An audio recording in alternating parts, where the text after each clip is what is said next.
tall, kindly move forward. And I say big, so marami po ang tatawagin. Let's start off with, sino kaya isitan? Babe number? Una ka naman, the babe number 1, Dana Tindala. Congratulations. I'll see you again in the Fashion Show Grand Finals. Not bad for being your first time joining the pageant. Diba? Thank you. Don't forget the fashion show and the grand finals. Sino kaya sasama kay Dana? Si babe number? Babe number 4, Yvonne Kenya.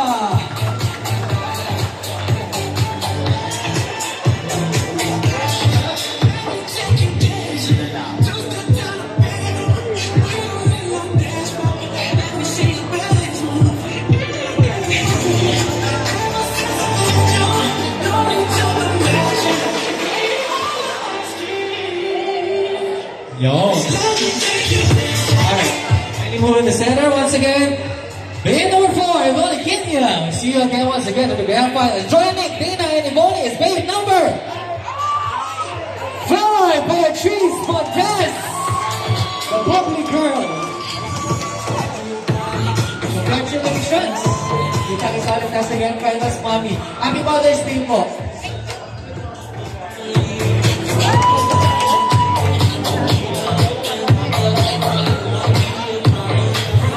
Di pa po ako tapos dahil may sasama pa po sa kanila.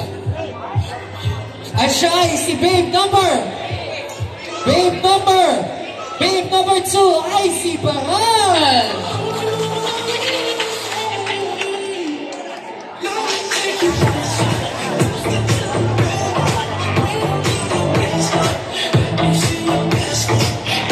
Tawagin ka ng mga action. Sumama ka na nga, babe number 3, Sandra Cabuzas. All my days will move on to the grand finals. Please, don't forget the grand finals will be on June 15. Sana nandun kayo lahat. Okay, eto na. Let's move on to our honks. Pagdating sa mga honks natin, ang unang mapasok sa grand finals ay si honk number. Subok ko, madami-dami din sila. Number 3, Charles Valencia.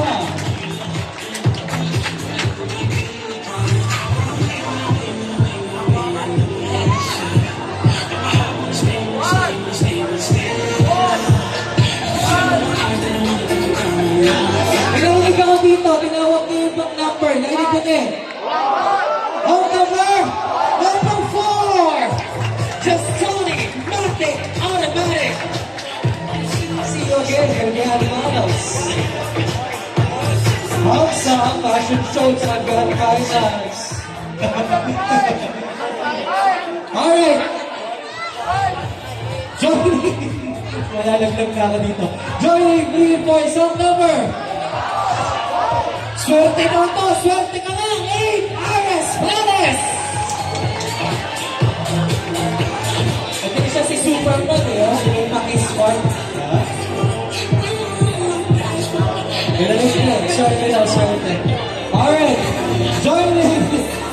Just ordinary. And song number. Number 1, Charles Rojas.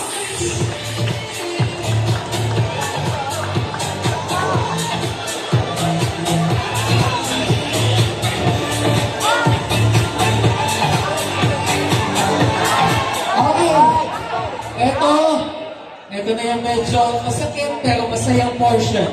I will be calling the last honk who will move on to the grand finals. For the other honks that who will not be called, congratulations still. Now, who will move on to the grand finals is song number 5, Lina Saba.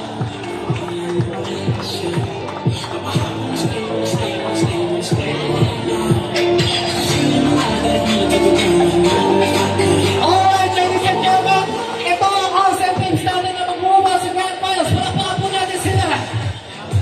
We'll see you again next week on the hottest show in the Metro.